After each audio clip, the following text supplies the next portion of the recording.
Ron 95 petrol வாங்க வெளிநாட்டு credit debit அட்டைகளுக்கு புதன் முதல் புதிய கட்டுப்பாடு. காஜாங்கில் 17 வயது பயணியை கடுமையாக தாக்கிய ஓட்டுநர் இடைநீக்கம். கிராப் அதிரடி. க்ளூவாங் தாமான் சூர்யாவில் உள்ள பேரங்காடியின் கழிப்பறையில் பெண்ணை வீடியோ எடுத்த 18 வயது இளைஞன் கைது. தாய்லாந்தில் போக்குவரத்து விதியை மீறும் மலேசியர்களுக்கு ஏப்ரல் முதல் கடுமையான அபராதம், சிறை தண்டனை. இத்தாலியில் சாக்லேட் திருட்டு, லாரியுடன் 4 லட்சம் கிட்கெட் பார்கள் கொள்ளை.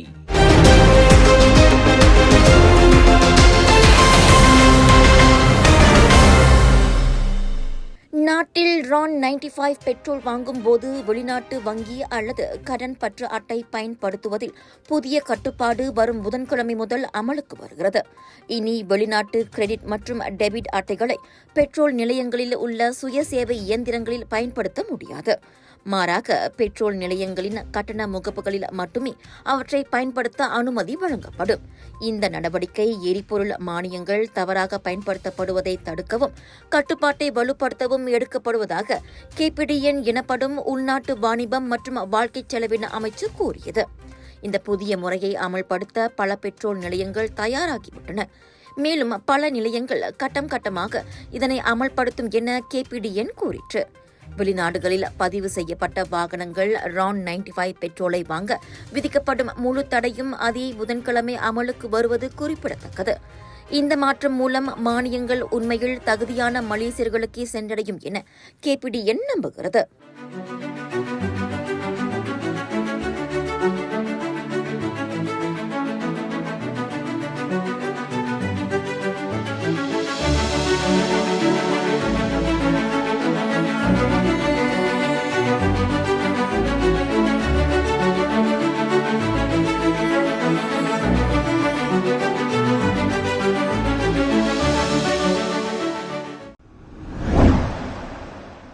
தாய்லாந்தில் போக்குவரத்து விதிகளை மீறும் மோட்டார் சைக்கிள் ஓட்டிகள் உட்பட மலேசிய வாகன ஓட்டுநர்கள் அடுத்த மாதம் முதல் கடுமையான அபராதம் மற்றும் தண்டனைகளை எதிர்கொள்வார்கள். இதில் 2385 ரிங்கெட் 41 சென்ட் அல்லது 20,000 பாட் வரை அபராதம் மற்றும் அதிகபட்சமாக ஓராண்டு சிறை தண்டனை ஆகியவை அடங்கும். இந்த கடுமையான அமலாக்கமானது அனைத்து ஓட்டுநர்களிடமும் சாலை கட்டொழுங்கை மேம்படுத்துவதையும் விபத்துகளை குறைப்பதையும் நோக்கமாக கொண்டுள்ளது என்று நரத்தீவாட்டில் உள்ள போக்குவரத்து போலீஸ் துறை தெரிவித்தது.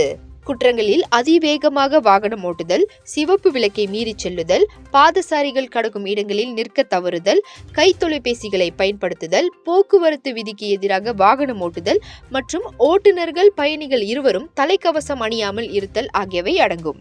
மேலும் இருக்கைகளுக்கான பாதுகாப்பு பெல்ட் அணிய தவறுதல், ஓட்டுநர் உரிமம் வைத்திருக்காமல் இருப்பது, மது போதையில் வாகனம் ஓட்டுதல் மற்றும் அஜாக்கிரதையாக வாகனம் ஓட்டுதல் ஆகியவை பிற மீறல்களில் அடங்கும். குறிப்பிட்ட காலத்திற்குள் அபராதத்தை செலுத்த தவறும் வாகன ஓட்டிகளின் வாகனங்கள் எதிர்காலத்தில் தாய்லாந்திற்குள் நுழைவதிலிருந்து தடை செய்யப்படும் அபாயம் உள்ளது. நிலுவையில் உள்ள அனைத்து அபராதங்களும் நியமிக்கப்பட்ட போக்குவரத்து போலீஸ் அலுவலகங்களில் செலுத்தப்படும் வரை ஓட்டுநர்கள் நாட்டை விட்டு வெளியேறவும் தடை விதிக்கப்படும். ஏர்போர்ட்ல வேலை செய்யணுமா? திறன் மேம்பாட்டுத் துறையின் அங்கீகாரம் பெற்ற AME ட்ரெய்னிங் அகாடமி உங்களின் சரியான தேர்வு.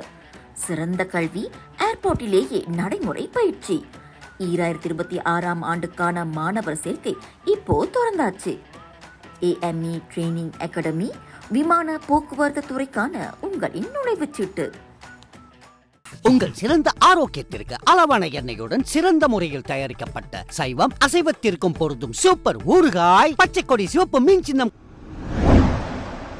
ஸ்லெங்கோர் கோம்பாக்கில் உள்ள உலு கோம்பாக் தம்பான் பாதுகாக்கப்பட்ட காட்டு பகுதியில் அனுமதி இல்லாமல் மலை ஏறியதற்காக 92 மலையேறிகள் தடுத்து வைக்கப்பட்டுள்ளனர்.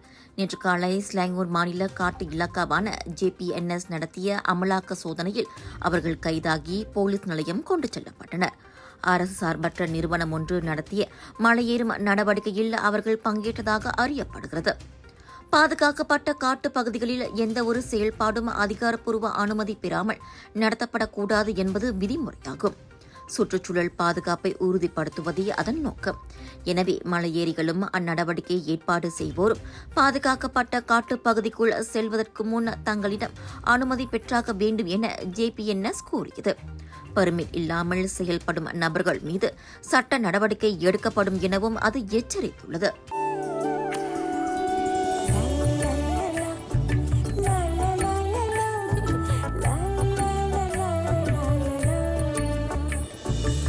எல்லார் நம்பிக்கையும் நிறைவேறணுங்கிறது தான் ஏன் பிரார்த்தனை. Z Black 3-in-1 ஊதுபத்தி, அசல் 3-in-1 ஊதுபத்தி. பிரார்த்தனை கைகூடும்.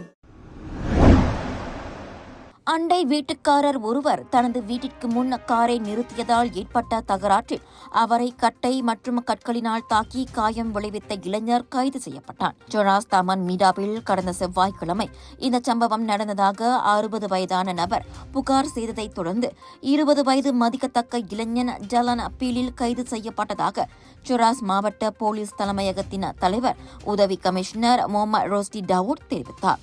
தன்னை தாக்குவதற்கு முன் அந்த இளைஞன் கொச்சை வார்த்தைகளால் திட்டியதாகவும் புகார்தாரர் கூறியுள்ளார். இதனிடையே போலீஸ் மேற்கொண்ட விசாரணையில் சந்தேக ஆடவனுக்கு இதற்கு முன் 2 குற்றச்செயல் பின்னணி இருப்பதாகவும் தெரிய வந்திருக்கிறது. 2 நாள் தடுத்து வைக்கப்பட்டிருந்த பின் அந்த இளைஞன் போலீஸ் ஜாமீனில் விடுதலை செய்யப்பட்டதாக முகமது ரோஸ்டி வெளியிட்ட அறிக்கையில் தெரிவித்தார்.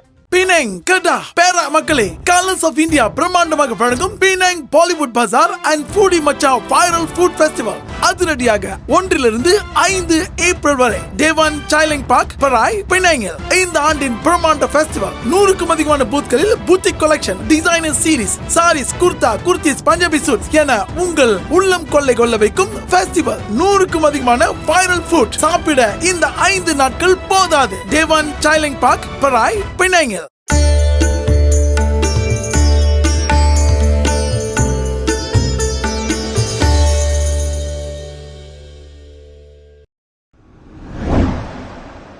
க்ளுவாங் தமான் சூர்யாவில் உள்ள பேரங்காடியின் கழிப்பறையில் ஒரு பெண்ணை வீடியோ எடுத்த சந்தேகத்தின் பேரில் 11 வயது இளைஞன் கைது செய்யப்பட்டார். வேலையில்லாத 18 வயதுடைய அந்த சந்தேக நபரின் செயல்களை பாதிக்கப்பட்ட பெண் கவனித்த பின்னர் அவன் கைது செய்யப்பட்டதாக க்ளுவாங் மாவட்ட போலீஸ் தலைவர் பாரின் முகமது நோ தெரிவித்தார். கடந்த வியாழக்கிழமை இரவு மணி 9:20க்கு இந்த சம்பவம் நடந்ததாகவும் பாதிக்கப்பட்டவர் 35 வயதான பெண் என்று விசாரணையில் தெரிய வந்திருக்கிறது. தண்டனை சட்டத்தின் 509வது விதி மற்றும் 377D விதியின் கீழ் விசாரணைக்கு உதவும் பொருட்டு சந்தேக நபர் கைது செய்யப்பட்டதாக பாரின் கூறினார். அந்த ஆடவனுக்கு எதிரான விசாரணை அறிக்கை முழுமையடைந்து விட்டதால் மேஜிஸ்ட்ரேட் நீதிமன்றத்தில் குற்றச்சாட்டு கொண்டு வரப்படும் எனவும் கூறப்பட்டுள்ளது. சமையலுக்கு நேரமில்லையா?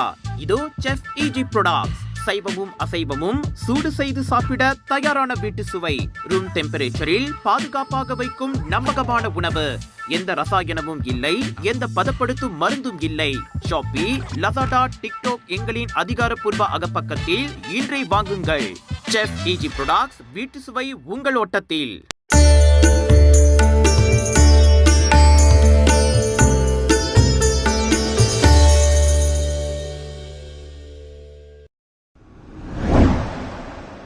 ஸ்லாங்கோர் காஞ்சாங்கில் 17 வயது பையனை தாக்கிய குற்றச்சாட்டில் கிராப் நிறுவனம் அதன் ஓட்டுநர் ஒருவரை இடைநீக்கம் செய்துள்ளது. பயணம் முடிந்த பின் அந்த பையனை தலை, முகம் மற்றும் உடலில் அந்த ஓட்டுநர் தாக்கியதாக போலீசில் புகார் செய்யப்பட்டது. இறங்க வேண்டிய இடம் வந்ததும் அங்கே ஏராளமான தெருநாய்கள் இருந்ததால் கொஞ்சம் பின்னால் சென்று இறக்கி விடுமாறு கேட்டேன். ஆனால் அவரோ முடியாது என கூறி காரை விட்டு உடனே வெளியேறுமாறு கத்தினார். இறங்கும்போது கதவை வேகமாக சாத்தி விட்டேன். உடனே காரிலிருந்து இறங்கி வந்து என்னை கடுமையாக தாக்கினார் என அந்த பையன் தனது புகாரில் குறிப்பிட்டுள்ளார். இதையடுத்து போலீசார் விசாரணையை தொடங்கியிருக்கும் நிலையில் உள்கட்ட நடவடிக்கையாக கிராப் அவரை இடைநீக்கம் செய்துள்ளது. இந்த குற்றச்சாட்டுகளை மிக கடுமையாக எடுத்துக் கொள்வதாக கூறிய கிராப் பயணிகளின் பாதுகாப்புக்கே முன்னுரிமை தருவதாக தெரிவித்தது. எக்காரணத்துக்கும் வன்முறையுடன் சமரசம் செய்ய முடியாது என்றும் அது திட்டவட்டமாக கூறியது. இச்சம்பவம் ஹி-எயிலிங் சேவைகளில் பயணிகள் பாதுகாப்பு குறித்து மீண்டும் கேள்வியை எழுப்பியுள்ளது. விலையோ மலிவு, செலவோ குறைவு, தரமோ உயர்வு, மனமோ நிறைவு. மக்களின் தேர்வு என்ரிகோஸ் முழு ஆடை சத்துள்ள பால்மாவு.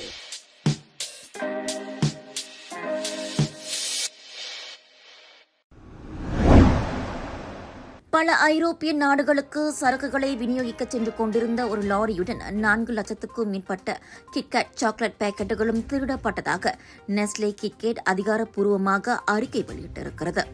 சுமார் 12 டன் எடையுள்ள சாக்லேட் பூசப்பட்ட வேஃபர் தின்பண்டங்களை ஏற்றிச் சென்ற ஒரு லாரி கடந்த வாரம் இத்தாலியின் பெரோஜாவில் உள்ள தங்கள் நிறுவனத்தின் தொழிற்சாலையில் இருந்து புறப்பட்டதாக அந்த பிராண்டின் உரிமையாளரான நெஸ்லே நிறுவனம் தெரிவித்தது.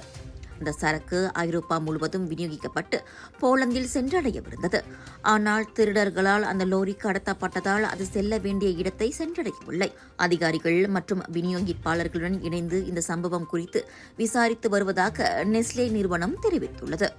குற்றவாளிகளின் வழக்கத்திற்கு மாறான ரசனை பாராட்டக்கூடியதாக இருந்தாலும் சரக்கு திருட்டு என்பது அனைத்து வகையான வணிகங்களுக்கும் அதிகரித்து வரும் ஒரு பிரச்சனை என்பதே உண்மையாகும். அந்த லாரியும் அதிலிருந்து சாக்லேட் பொட்டலங்களும் இன்னும் கண்டுபிடிக்கப்படவில்லை. மேலும் அந்த வாகனம் எங்கு இடைமறிக்கப்பட்டது என்பதும் தெரியவில்லை என கூறப்பட்டுள்ளது.